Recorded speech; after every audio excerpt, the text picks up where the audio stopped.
O que você vai fazer com o que Cristo fez por você?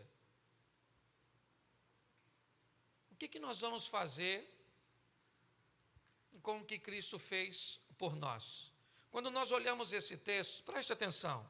Arrependei-vos, pois, e convertei-vos, para que sejam apagados os vossos pecados, e venham assim os tempos de refrigério pela presença do Senhor. Deixa esse texto aí, feche seus olhos. Senhor nosso Deus e Pai, continua falando conosco e usa-me como um canal de bênção nesta hora, quer para aqueles que estão conosco de forma presencial aqui, quer aqueles que estão conosco nas redes sociais. O Senhor é um Deus de perto e um Deus de longe. Por isso, ó Pai, que todos nós sejamos alcançados e venhamos ouvir a Tua voz em o nome de Jesus. Amém. Glória a Deus. Amém.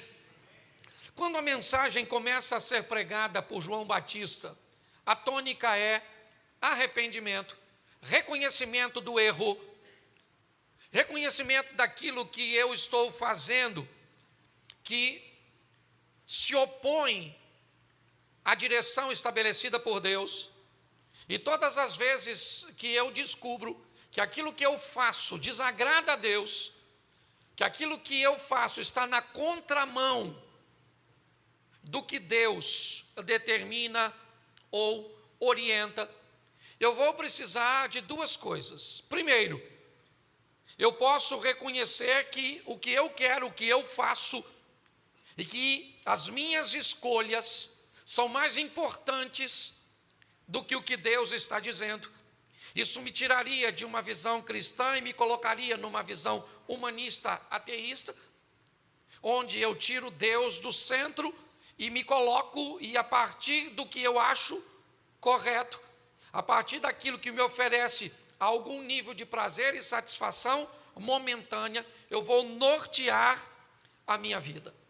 Ou então eu vou me arrepender, ou então eu vou olhar aquilo que eu estou fazendo por uma ótica diferenciada, e quando eu me deparar com essa situação que se opõe à palavra de Deus, eu então vou me arrepender, e isso é um passo extremamente importante.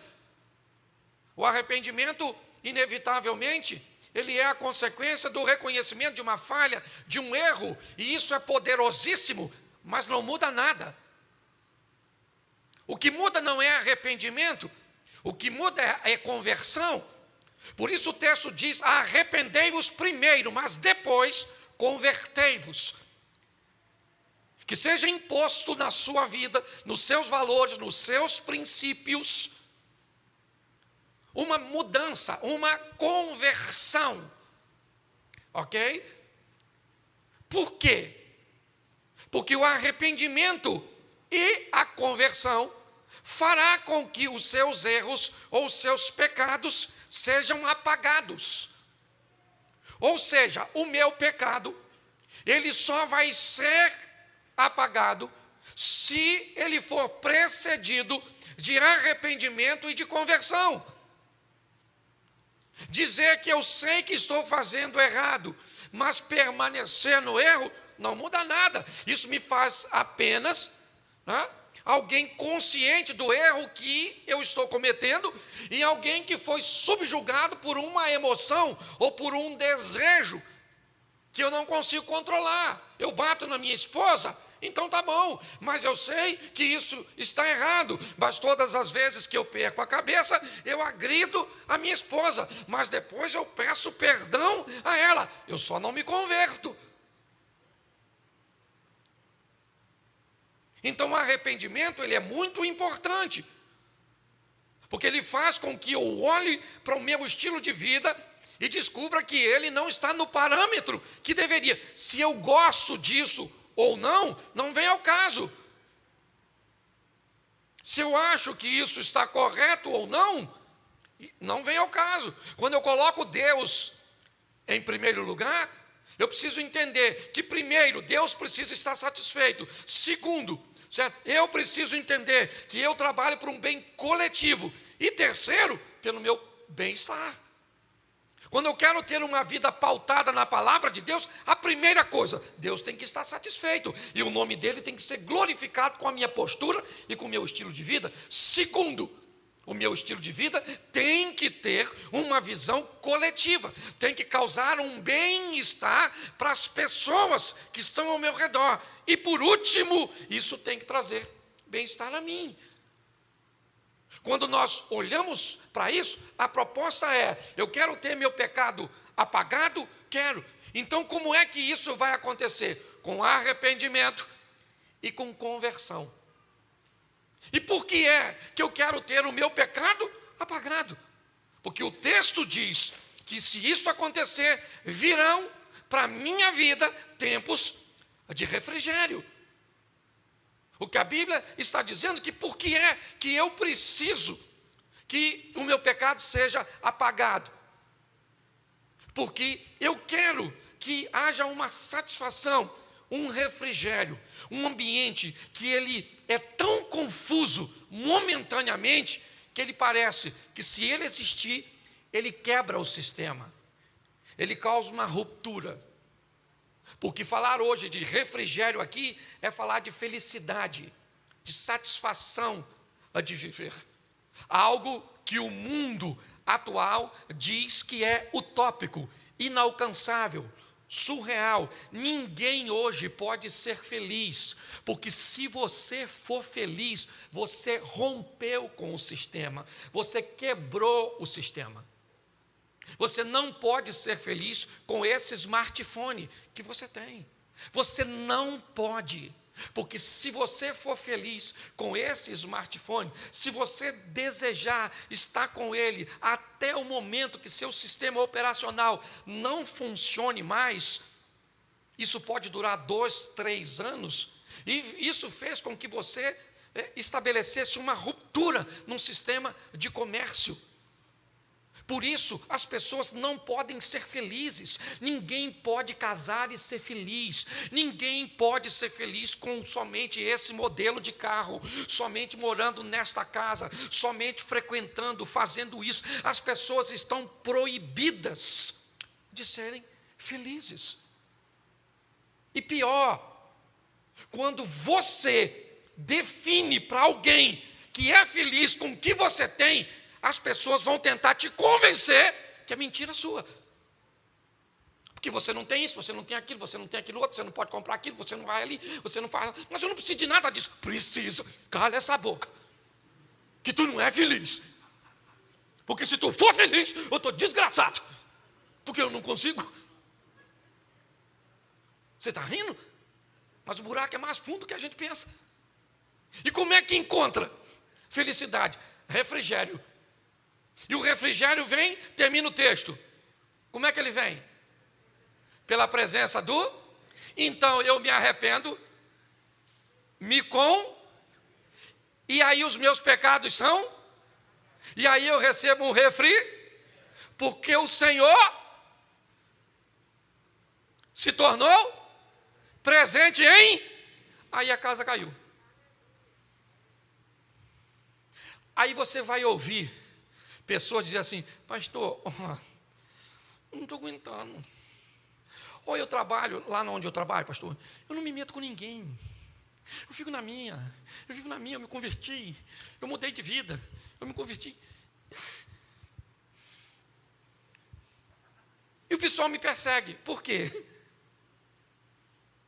Porque você encontrou o que a maioria das pessoas estão procurando e não sabem onde está. E cada um procura onde acha que está. A mulher samaritana achou que ia ser feliz com um homem. Parecia o coelhinho da Páscoa. 1 homem, 2 homens, 3 homens. Ela estava errada, sim ou não? Não! Ela queria ser, só estava procurando a felicidade no lugar, porque a nossa felicidade está em Deus. Isso não impede você de casar, de ter filho, de ter sogra, de ter dinheiro. Isso não impede nada. Você pode ter tudo, Mas a felicidade não está no tudo, a felicidade está em Deus. E é isso. Então é mudança. É isso que eu quero conversar com você. Certo? O que Deus está esperando de mim? Mudança. O que a sua mulher está esperando de tu? Sua sogra de tu. E o que o diabo espera de você? Você não muda nada. Você vem para o culto e... Nossa, o culto maneiro. Louvor maneiro. Ri pra caramba com o pastor. E mudou o quê? Mudou nada, não mudou nada. Saí mais sem vergonha do que cheguei. Nossa, o culto nem acabou, já estou querendo pecar. O maior barato isso. Hoje, gente, tem gente com a vida tão ruim que se o diabo me pedir referência, eu falo para não levar. Oh, não leva não. Para o inferno? Tem outro lugar para ir? Deixa. Essa alma penada. Você está rindo, mas é sério. Qual é o grande confronto da atualidade? Um evangelho que não muda ninguém. Ele é simplesmente adaptável. Ele tem que se encaixar no perfil do cliente. Porque as pessoas querem ouvir aquilo que lhe agradam e não aquilo que lhe confronta. Por isso que muitas pessoas, ao invés de mudar de postura, mudam de igreja. Porque é mais fácil mudar de igreja do que mudar de postura. Mas quem encontra a mudança da postura, traz para a sua vida o refrigério. E com o refrigério vem a presença de... E aí, querido, aí o mundo fica coló. Não interessa a quantidade de dinheiro. Não interessa o lugar que você está. Aí já não é mais o lugar que faz você, é você que faz o lugar. Aí a vida faz sentido. Mas para isso, o evangelho tem que entrar. Ele entrou. E o que ele me trouxe? Conscientização. Eu me arrependi. Me arrependi e agora? Agora eu vou me converter. Eu vou mudar. E o que isso vai fazer? Com que as minhas falhas, os meus pecados sejam perdoados. E o que o perdão vai me trazer? Um refrigério. E o refrigério acontece por quê? Porque Deus veio para a minha vida. Então, para que você entenda isso e fique claro com textos bíblicos, coloca para mim primeiro livro do profeta Samuel, capítulo 16, verso 13. Dá uma olhada nesse texto. De um cara que cometeu inúmeros erros, vacilou. Estou falando de ninguém perfeito. Mas preste atenção no que diz esse texto.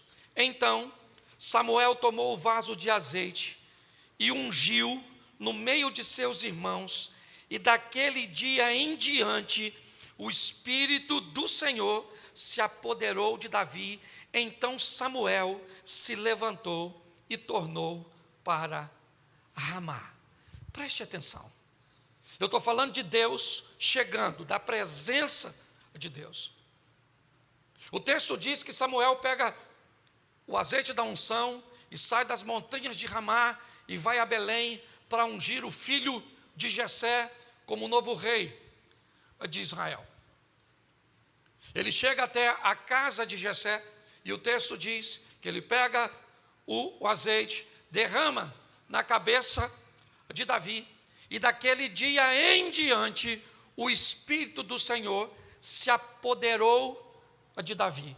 Samuel se levanta e vai para as montanhas de Ramá. Samuel se levanta e vai embora, mas Deus fica com Davi. Entendeu?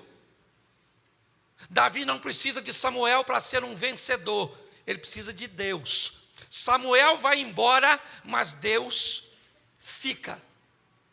O culto já vai acabar. E a pergunta é: o culto vai embora, o pastor vai embora, o louvor vai embora, você vai embora, mas alguém vai com você? Entendeu? O Espírito do Senhor se apodera de Davi. E quando o Espírito do Senhor está com Davi, ele é capaz de colocar a sua vida em risco para defender uma ovelha que não é sua, é de seu pai. Davi começa a desempenhar funções de uma forma diferenciada. Ele mata leão, ele mata urso, ele mata um gigante, mas ele não mata o rei. Davi é alguém que por Deus está governando a vida dele. Ele sabe o que precisa enfrentar e o que precisa fugir.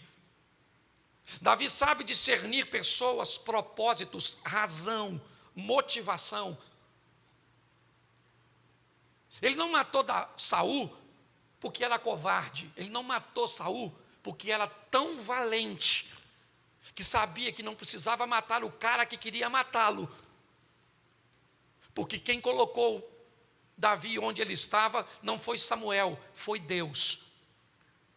Quando Deus direciona a sua vida, quando a presença de Deus ocupa um lugar de destaque na sua mente, você sabe quem são seus inimigos, quem são seus aliados.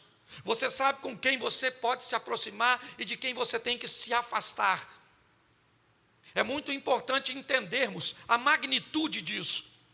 São mudanças que vão acontecendo, que vão nos fazendo amadurecer.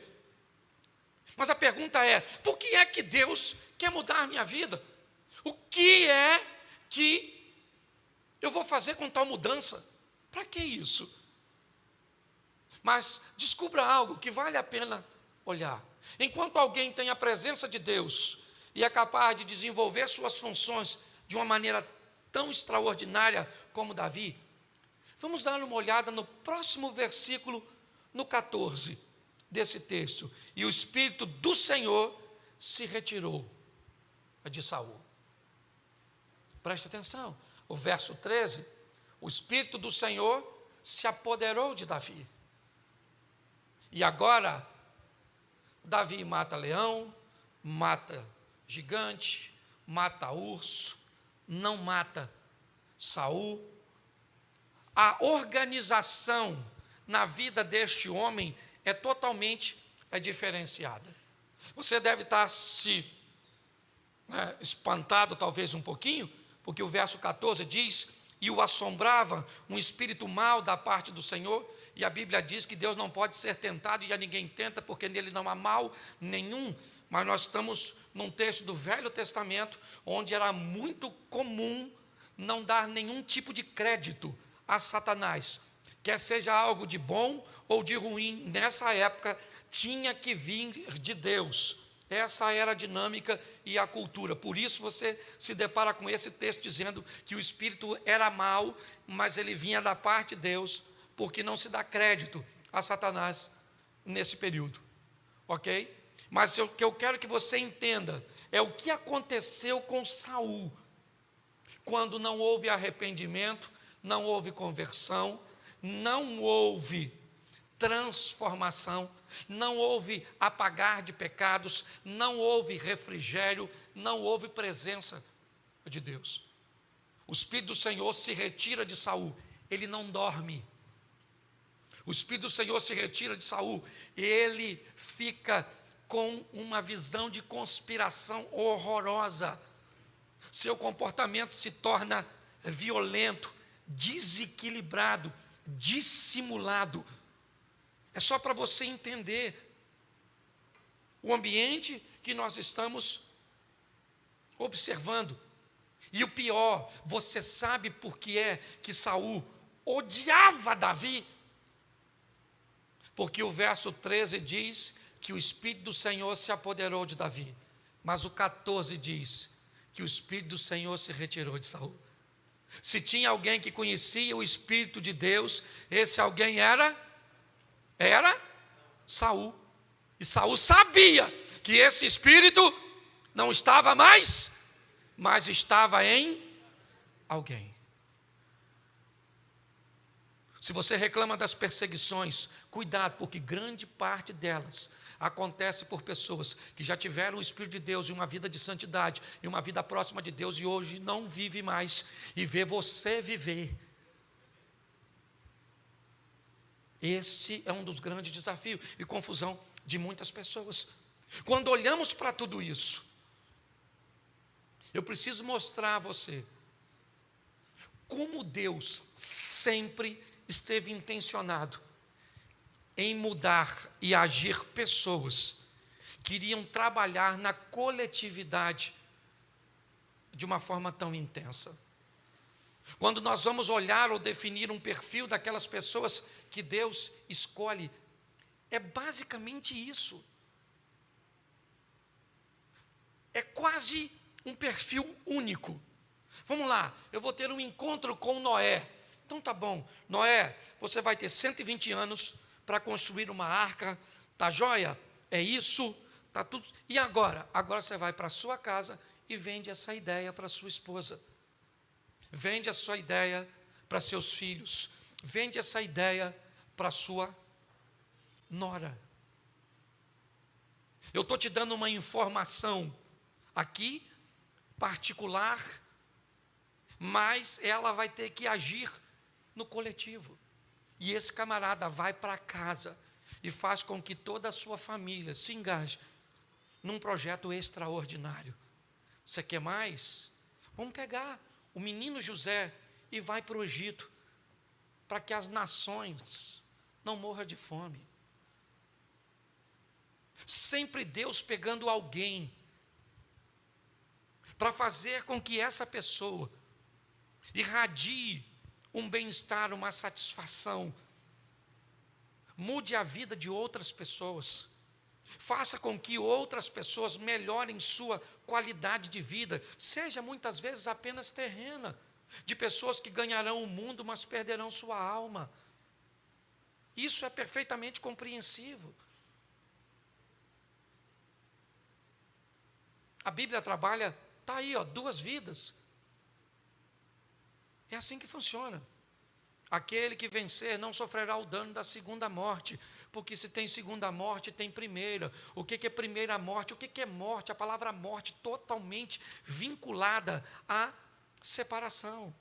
Você morre quando o seu espírito, o sistema elétrico que faz seu corpo funcionar, vai embora.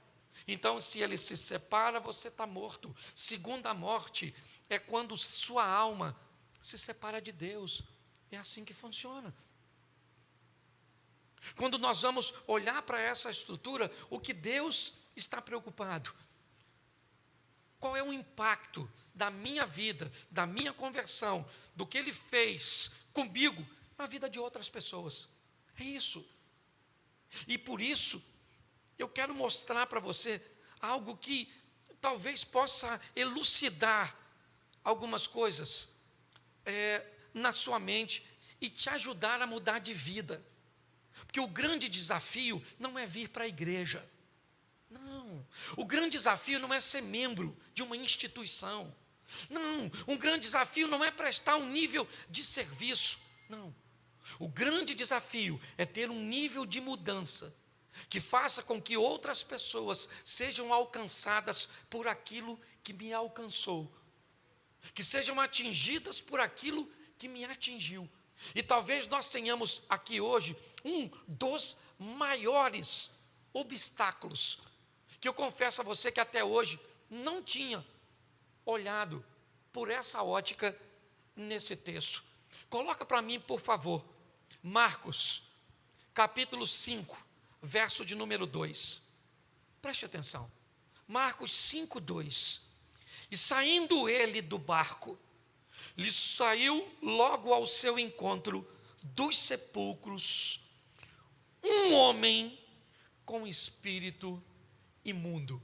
Repita comigo: espírito imundo. De novo, espírito imundo. Preste atenção em mim.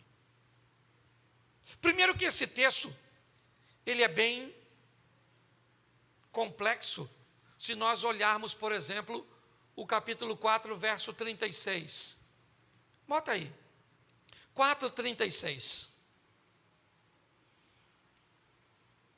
Isso, você está no 5:2, volta por 4, isso. E eles, deixando a multidão, o levaram consigo assim como estava no barco, mas havia também com ele outros barquinhos. Preste atenção, Cafarnaum ou Tabita, uma dessas duas cidades. Jesus está envolto numa multidão, ele é popstar. Ele está maximizando o seu alcance de projeção e de expansão da mensagem. O ambiente é propício. Ele está lotado, um cultão. E agora ele entra no barco e vai do outro lado. Capítulo 5, verso 2. Um homem um homem. Preste atenção, não era essa. Eu não faria isso, você não faria isso. O que você e eu faríamos era deixar esse indivíduo, que não tinha nenhuma expressão, nenhuma posição social, ele não era um Pôncio Pilatos, ele não era um César, ele não era um governador, ele não era um senador, ele não era ninguém. O que eu e você faríamos é pegar o barco de Decápolis e sair de perto desse homem e ir do outro lado, onde tem muita gente para te ouvir, muita gente para te ovacionar, muita gente para reconhecer seu ministério. Jesus deixa esse montão de gente. Seja franco, se você tivesse a oportunidade de pregar para 20 pessoas ou para 2.000, qual dos dois convites você aceitaria? Ou para pregar para 2.000? Você quer maximizar seu potencial, alcançar mais pessoas, porque nós entendemos que se tivermos uma abrangência maior, teremos mais êxito. Pois é, Jesus deixa essa multidão e vai do outro lado encontrar com um homem cheio de demônios. E eu quero falar para você, em nome de Jesus Cristo, louvado seja o Eterno por esse cara estar cheio de demônio. Porque assim que Jesus tirar os demônios desse cara, esse cara vai se tornar alguém extraordinário. E eu aprendo nessa passagem que é muito mais fácil tirar demônio das pessoas e fazer com que elas mudem de vida do que tirar as pessoas de si mesma para fazer com que elas mudem sua história. É muito mais fácil você olhar para alguém e ver uma insanidade, um comportamento incorreto, um poder maligno possuindo tal pessoa. E é isso que acontece aqui. O que as pessoas olham? Um cara nu, morando no cemitério, atacando pessoas. Um nada. É isso que ele é. Ele é um ninguém. O problema é que Jesus não está olhando para quem ele é. Jesus está olhando para quem ele pode ser, se for alcançado pelo poder que ele tem. Você está entendendo? O que as pessoas falam a seu respeito, o que elas pensam a seu respeito, não é nada diante do que Deus sabe que pode fazer através da sua vida. Mas você sabe qual é o grande problema nosso? É que nós não temos demônio. O que nós temos é ego. O que nós temos é uma postura que faz com que o poder de Deus não consiga se manifestar. Ele não consegue fluir. Ele não consegue se desenvolver. Porque quando Jesus chega, o que esse cara tem? Ele tem espíritos malignos. Ele está nu. Ele está todo machucado. Ele está ferido. É isso. Os discípulos não sabem o que estão fazendo. É Decápolis, as 10 cidades. Lá não tem comida judaica. Lá o porco é elemento de sacrifício a deuses pagãos. O que eles estão fazendo ali? Judeus de carteirinha, Pedro, Tiago, João, André, Filipe, Mateus. Eles não querem estar ali, ainda mais numa situação daquela. E agora aquele homem maluco, sabe? Pô, a gente podia estar do outro lado, Cafarnaum, a casa da sogra de Pedro, lugares para fazermos uma refeição, para sermos bem recebidos. O que é que nós estamos fazendo aqui? Nós estamos aqui para mudar gente. Porque se gente resolver mudar, o inferno vai ter que recuar. Porque se gente resolver mudar, o casamento vai ser algo extraordinário. Porque se pessoas resolverem mudar, os filhos serão amados como nunca foram. Porque se pessoas quiserem mudar, a igreja vai se tornar o que precisa ser. Um campo de transformação. E é nesse ambiente que Jesus chega, contrariando as expectativas. Porque ele é assim. O que encanta as pessoas são baús de tesouro. O que encanta Jesus é a oferta da viúva.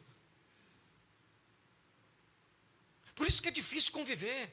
Os meus pensamentos não são os vossos pensamentos, os meus caminhos não são os vossos caminhos, e eu não vejo como você vê. Como é que nós vamos andar com alguém que pensa, vê e reage diferente de nós? Alguém vai ter que mudar, a mudança vai ter que acontecer. Mas sabe qual é o problema? Tem alguém esperando você mudar. Tem alguém esperando que algo aconteça com você. O problema é que não tem um demônio em você. Não, se fosse um demônio, nós faríamos um exorcismo. Se fosse um demônio, seria muito mais fácil, porque foi o demônio que roubou a sua santidade. Foi o demônio que roubou a sua vontade de estudar. Foi o demônio que se apoderou da sua vida e agora ele subjugou você. Pois é, se ele for embora, você estava nu e vai se vestir. Se ele for embora, você estava insano e agora vai viver uma vida tranquila. O problema é que quando não tem o demônio. O problema é que quando quem está aqui dentro é o Cláudio. E o Cláudio que vai querer que as coisas aconteçam ao tempo dele, da maneira dele, do jeito dele. E se não acontecer, o Cláudio vai fazer como Sara, arrumar uma maneira para que o que eu quero se materialize. Então eu arrumo um subterfúgio para criar uma maneira. Por quê? Porque Deus não está no modelo que eu gostaria que tivesse. Você já ouviu dizer que o demônio tomou o coração da Sara? Não tinha demônio na Sara. O que tinha era uma Sara que não estava satisfeita com o que Deus estava fazendo. O grande desafio, na verdade, é só esse. É porque eu e você descobrimos que o modelo que Deus criou não é dos melhores, ele não me agrada muito, então ele vai entrar em choque com o que eu quero, ou com o que eu vou fazer. Quando não tem isso, como é que é seu nome? O meu nome é Legião, porque nós somos um montão. Ok, sai dele agora. Sai dele agora, acabou.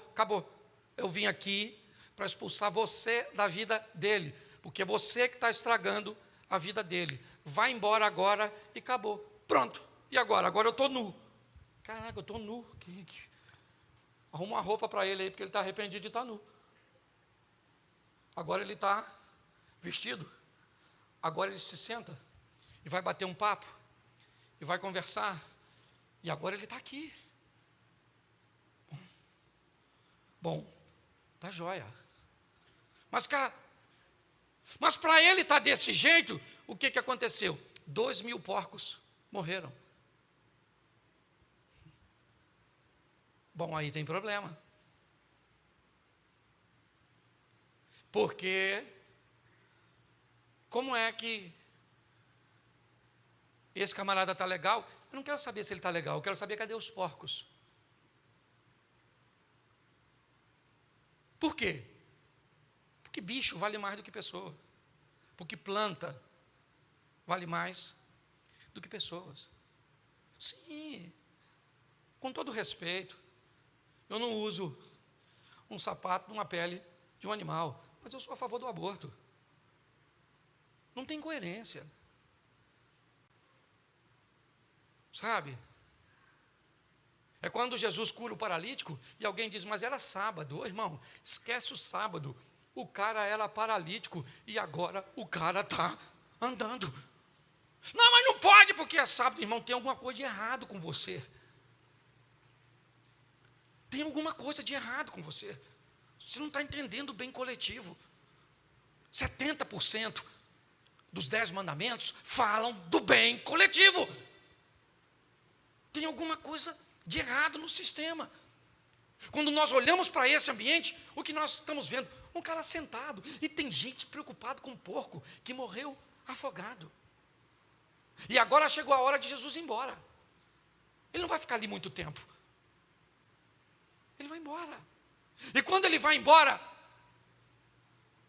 o ex-endemoniado, o outrora endemoniado, o outrora nu, chama Jesus e diz: eu preciso que o Senhor me leve. Eu preciso ir com o Senhor. Não faz sentido eu continuar desse lado. Deixa eu entrar nesse barco e ir contigo. Deixa. Me permita. Jesus disse: não. Você não vai comigo. Porque na minha equipe eu não tenho ninguém capaz de ficar desse lado. Eu não tenho. Todo mundo que eu tenho aqui é preconceituoso o suficiente para achar que o povo daqui não merece salvação. Então eu vim aqui, enfrentei uma tempestade, a incredulidade dos meus discípulos, a incompreensão do dono dos porcos e todo esse furdunço que está instaurado, porque eu vi em você um potencial que ninguém viu. Porque eu sabia que a única coisa que você tinha era demônio. Mas sem demônio, você conseguiria fazer uma entrega total e não parcial. E não abrir uma concessão. Então, vá para a sua casa, vá para os seus e mostre para eles.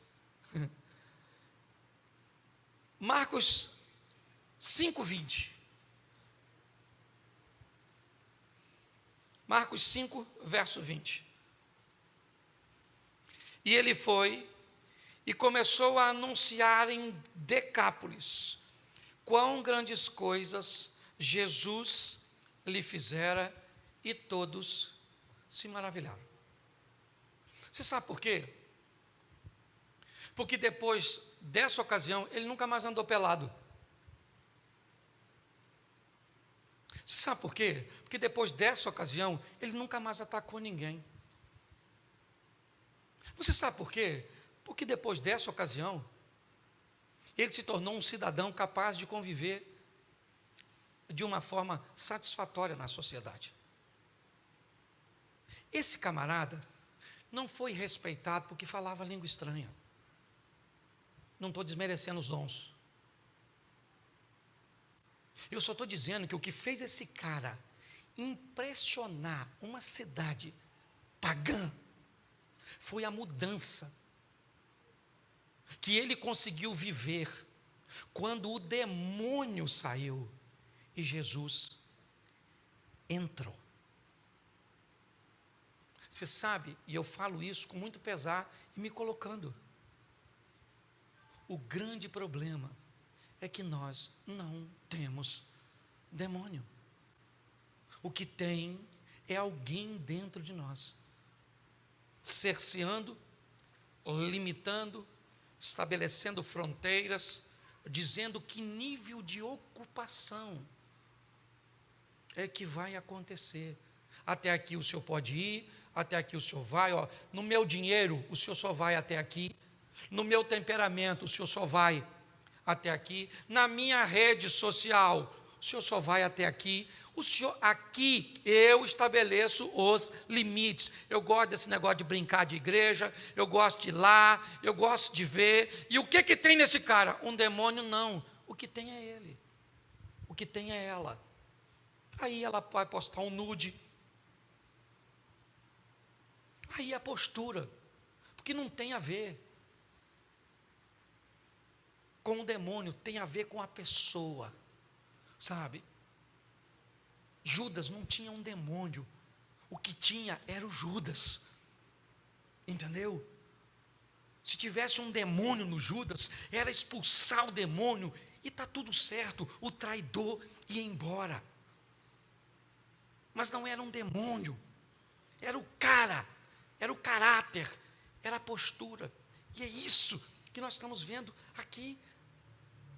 O texto diz que ele começa a anunciar em Decápolis. Capítulo 7, verso 31, mais 2 versículos, eu termino. Capítulo 7, verso 31. 2 anos e meio depois desta visita, do capítulo 5, verso 1, né, chegaram à província dos Gadarenos. 2 anos e meio depois, Jesus volta a Decápolis, Tiro e Sidom, e ele vai pelo mar da Galileia, pelos confins de Decápolis. Ele vai retornar para Decápolis. O que vai acontecer agora, ele vai curar um gago surdo, e ele vai fazer a segunda multiplicação dos pães. E preste atenção nesse texto agora. Onde acontece a primeira multiplicação dos pães? Cafarnaum, sobram 12 cestos, simbolizando o ministério de Jesus, as 12 tribos de Israel. Segunda multiplicação dos pães acontece aqui, Decápolis, 7 cestos vão sobrar, e preste atenção no capítulo 8, verso 9. 8, 9.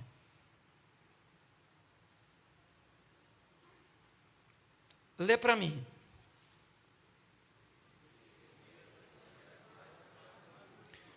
Os que comeram eram quase. Tá. Há 2 anos e meio atrás, aproximadamente, Jesus atraca seu barco em Decápolis para ter um encontro com um cara que andava nu, atacava pessoas e era considerado louco. 2 anos e meio depois do encontro, Jesus volta para Decápolis, encontra 4.000 homens, sem falar mulheres e crianças, interessadíssimo em ouvir o que Jesus tinha a dizer. Pergunto eu para você, quem Jesus deixou em Decápolis para pregar a palavra para esse povo? O apóstolo Paulo? O profeta Elias? Não. Um cara que ninguém dava nada por ele. Você sabe o que é mais interessante de tudo isso? É que, como nós não temos demônio, a gente pensa que vai o pastor falar agora no fechamento da palavra que eu tenho que ser um evangelista, que eu tenho que mudar a vida das pessoas, que eu não vou fazer nada nesse negócio. Pois é, muito legal. Por que isso? Porque a mensagem é para todo mundo, mas não é para todos. Uma multidão, o Bartimeu fica curado. Uma multidão, Jesus falou, alguém me tocou. Alguém me tocou. Pedro falou, o senhor não está entendendo, Jesus. O senhor não está entendendo. Jesus, acorda. Isso está um furdunço danado. Está todo mundo tocando no Senhor. Ele disse, não, você não está entendendo. É você que não está entendendo. Eu não estou falando de todo mundo que está me tocando. Eu estou dizendo que no meio de todo mundo que está me tocando, tem alguém fazendo algo diferente do que todo mundo. E é essa pessoa que eu estou procurando. Então deixa eu falar uma coisa para você. Se daqui sair um, hoje, rapaz, eu vou mudar esse trem lá na minha casa agora. O senhor não vai comigo, igual o Samuel não foi com Davi. Mas Deus vai. Você pode chegar lá na sua casa e dar um choque de ordem. Fala assim, eu nem sei se tem demônio. E talvez até tenha. Naquele que vos fala. Mas em nome de Jesus. Hoje está na hora da gente mudar alguma coisa, para mudar alguma coisa na vida dos outros. Porque eu vou falar para você, esse negócio de ser os crentezinhos que às vezes nós somos. Não, vamos fazer uma oração, meu Deus. No meio da oração a gente nem sabe como é que começou. Eu não sei se você é assim. Às vezes eu levo um tempinho só para repreender da minha oração. Acontece com você não? Às vezes eu vou orar, Senhor, vou acordar cedo amanhã, Senhor. Eu falei, não é isso não. Eu ia falar outra coisa, vamos começar de novo essa oração. Senhor, em nome de Jesus eu vim falar contigo. Que hora será que é agora, que eu nem sei ainda? Vontade de olhar o celular. Acontece isso com você ou não? É só comigo assim? Porque às vezes eu fico pensando, e olha que eu nem tenho demônio. Pelo menos eu acho que não tem. O pior sou eu. Então eu preciso que você saia daqui hoje decidido a cometer um homicídio, a matar você. E deixa eu falar uma coisa para você, você não morre com facada, você não morre com tiro, você morre com inanição. Para de dar comida para você, para de alimentar essa carne nossa. Você pode ficar de pé agora? Vamos mudar. Dá para ter uma mudança? Quem é que acha que pode mudar? Nossa, gente. Uns 10%. Mudar é um grande desafio. Porque vai tirar você e eu do nosso conforto. O legal é continuar do jeito que nós estamos. Mas isso não muda a vida de ninguém. Sai daqui hoje para mudar a vida de outras pessoas. Faça como esse homem. E ele fez jus ao que Jesus fez por ele. Feche seus olhos neste momento. Eu quero orar. Senhor nosso Deus, às vezes somos tão bons com as palavras, ó Deus. Somos excelentes conselheiros. Somos altamente qualificados a dizer como as outras pessoas devem proceder, como devem agir, como devem fazer. Mas temos grandes dificuldades, ó Deus, de vivenciarmos a tão sonhada conversão, a mudança que pode levar a nossa vida para um novo nível de intimidade para contigo. Que nessa noite possamos receber de Ti forças para tomarmos esta decisão, que possam melhorar o nosso casamento, que possa melhorar os nossos negócios, que possa melhorar a nossa família, a nossa caminhada de fé. Continua conosco, Senhor, porque dependemos de Ti. Leva-nos aos nossos lares, ó Pai, guardado por Tuas boas mãos poderosas, porque acreditamos que vamos viver o extraordinário ao Teu lado. Que o grande amor de Deus, nosso Pai, a graça de nosso Senhor e Salvador Jesus Cristo e as doces consolações do Santo Espírito de Deus, seja para com todo o povo do Senhor, e todos digam...